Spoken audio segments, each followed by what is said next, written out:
market at the beginning of this year, the JSE Volatility Index rose to above 20% today. It started rising in October last year after volatility had been at record lows for most of the year. It's usually a sign that investors are starting to worry, but this time analysts have a different view. High volatility usually means that there is a high level of uncertainty among investors, and the JSE's performance since October suggests that the trend of ever-rising stocks is not going to remain as strong as before. But analysts say the latest round of volatility is not too much to be concerned about, as there are global developments that can explain it. You've got Greece, everything that is happening there, obviously putting a lot of uncertainty in the market. They've got elections on the 25th.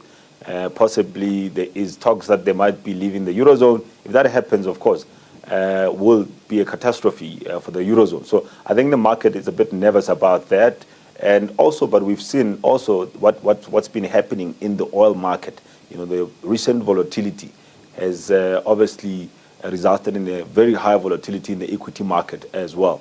And it does not mean that the entire market is set for a big downturn. It's a tale of two markets.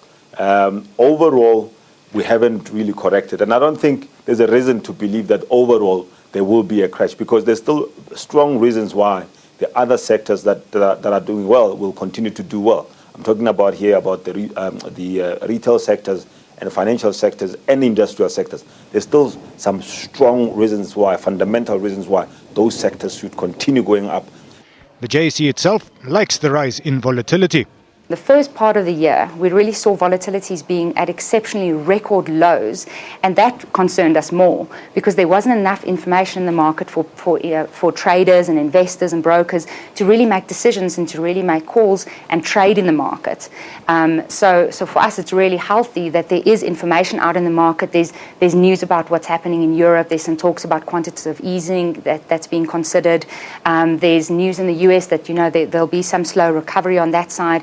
There's also some negative news in China in terms of its recovery not being as planned, and also the news coming out of Russia, especially with the very low oil prices as they stand now, affecting that economy quite negatively. The JSE as a company makes its revenues from fees charged for trading activity. Higher volatility means more trading and hence higher revenues. Deutsch, SABC News.